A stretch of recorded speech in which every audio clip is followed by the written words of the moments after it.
Assalamualaikum warahmatullahi wabarakatuh. Nama saya Fitriani dengan NIM 2620014. Prodi Akuntansi 3B Malang. Di sini saya akan mempresentasikan atau membawakan materi mengenai laporan keuangan. Yang pertama itu laporan audit standar tanpa pengecualian.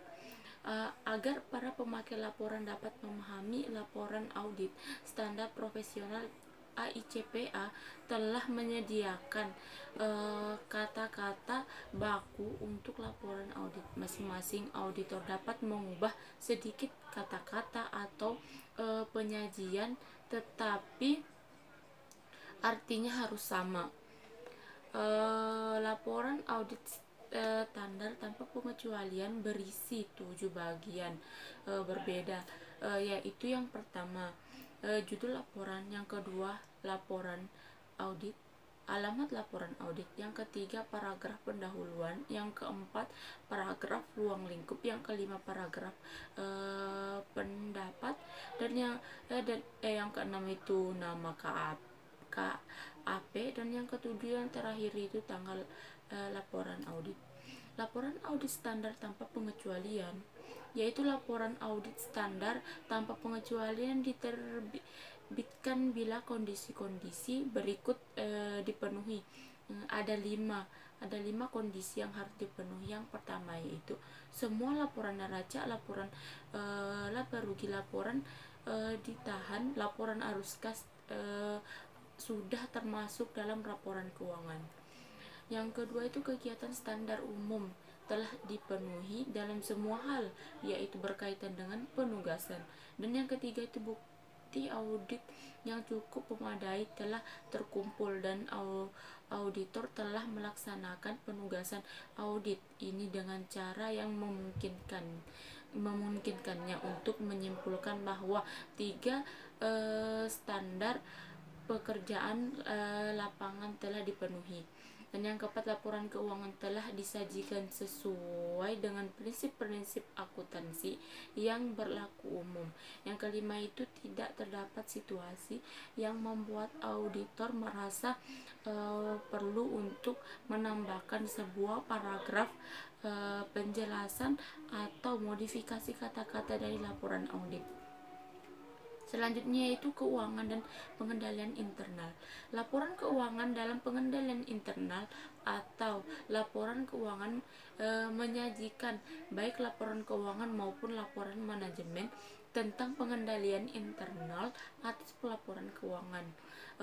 Ada 5 laporan keuangan. 1.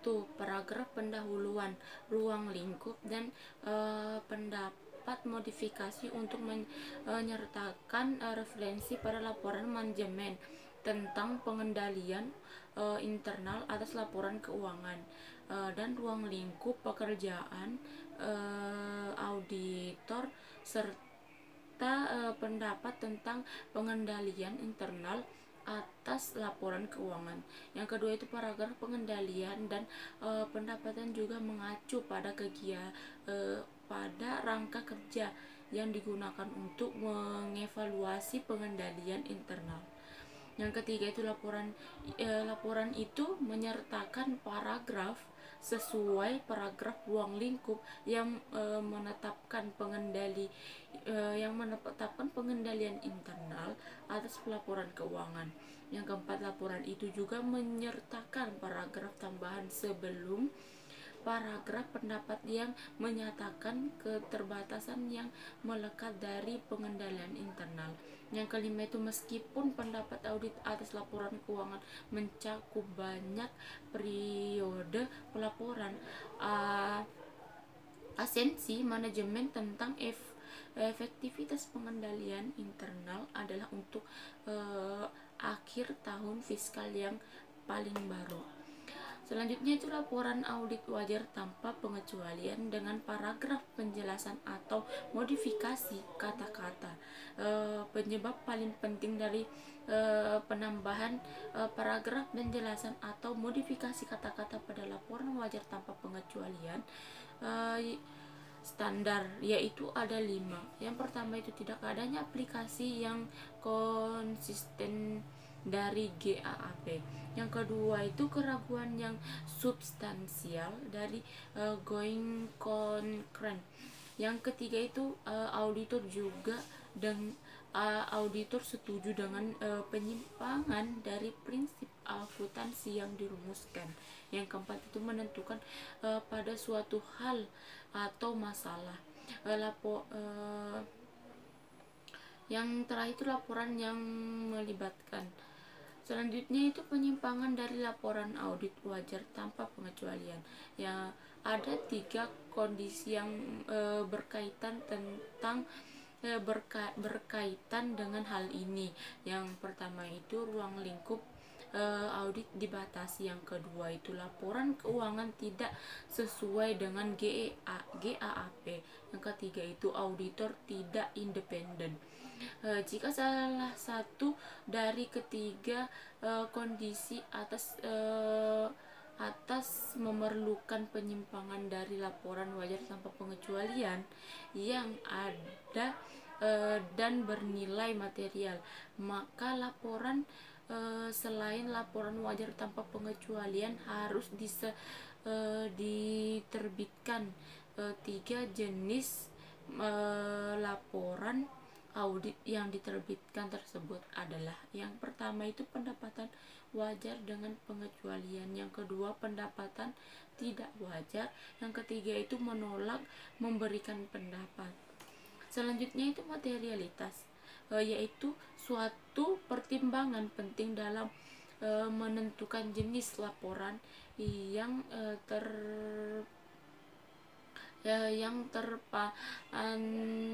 tepat untuk diterbitkan dalam situasi tertentu. Materialitas suatu hal saji dalam laporan keuangan dapat dianggap material jika pengetahuan akan salah saji bahkan mempengaruhi keputusan para pemakai laporan tersebut.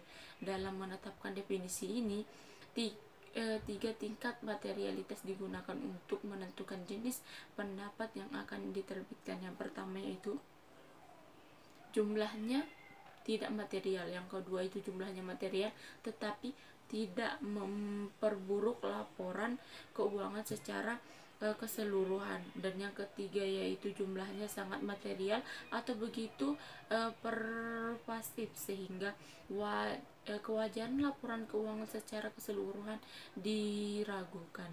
Keputusan materialitas itu ada 2, keputusan materialitas atas kondisi non GAAP, dan yang kedua keputusan materialitas atas kondisi pembatasan ruang lingkup audit. Selanjutnya itu pembahasan tentang kondisi yang memerlukan penyimpangan. Itu ada 3. Yang pertama yaitu ruang lingkup audit dibatasi, itu dibagi menjadi 2 bagian, yaitu pembatasan oleh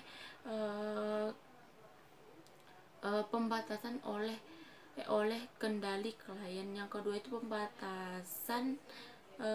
pembatasan di luar kendali klien. Yang kedua itu laporan keuangan tidak sesuai dengan GAAP. Terbagi menjadi 3. Yang pertama itu bila tidak sesuai GAAP dan klien tidak mampu atau tidak bersedia mengoreksi saji, harus menerbitkan pendapat wajar dengan pengecualian dan pendapat tidak wajar. Yang kedua itu laporan peraturan 203. Yang ketiga itu tidak adanya laporan arus kas. Dan yang ketiga itu auditor tidak independen. Jika auditor tidak memenuhi persyaratan independen, maka penolakan memberikan pendapat harus dilakukan walaupun semua prosedur audit yang dianggap perlu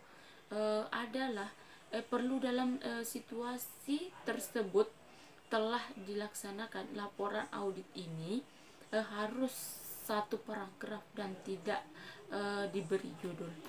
Selanjutnya proses pengumpulan keputusan auditor untuk laporan audit. Proses tersusun dalam proses tersusun dalam memutuskan laporan audit, yaitu ada 4 ya. Yang pertama itu menentukan apakah ada kondisi yang memerlukan penyimpangan dari laporan wajar tanpa pengecualian standar. Terus yang kedua yaitu memutuskan materialitas untuk setiap kondisi. Yang ketiga yaitu memutuskan jenis laporan audit yang tepat untuk kondisi tertentu berdasarkan tingkat materialitas. Selanjutnya yang keempat itu menuliskan laporan audit. Selanjutnya itu dampak komers terhadap laporan audit. Kebanyakan perusahaan publik memberikan akses kepada informasi keuangan melalui situs-situs web awal mereka. Pengunjung ke situs web perusahaan bisa melihat laporan keuangan perusahaan yang paling terbaru di audit, termasuk laporan audit. Sebagai tambahan umum, bentuk perusahaan juga menyertakan informasi seperti lampiran keuangan 3 bulan yang tidak diaudit, informasi keuangan lainnya, dan berita untuk wawancara seringkali diberi judul tentang perusahaan. Sebelum penggunaan luas atas internet, perusahaan sering menerbitkan dokumen yang berisi informasi sebagai tambahan untuk laporan keuangan yang diaudit. Dan laporan independen, contohnya saja yang paling umum adalah laporan tahunan perusahaan. Di bawah standar audit yang umum diterima, audit tidak memiliki kewajiban untuk melakukan prosedur untuk membenarkan informasi lainnya. Namun, auditor bertanggung jawab untuk menentukan apakah hal ini tidak konsisten secara material dengan informasi dalam laporan keuangan yang audit. Namun, di bawah standar audit saat ini, auditor tidak diwajibkan untuk membaca informasi yang dikandung dalam situs elektronik. Lalu standar audit menentukan bahwa situs elektronik adalah sebuah cara mendistribusikan informasi yang tidak dianggap dokumen, seperti halnya istilah yang digunakan dalam GAAS. Sekian dari presentasi atau penyampaian materi saya mengenai laporan audit. Sekian dan terima kasih. Wassalamualaikum warahmatullahi wabarakatuh.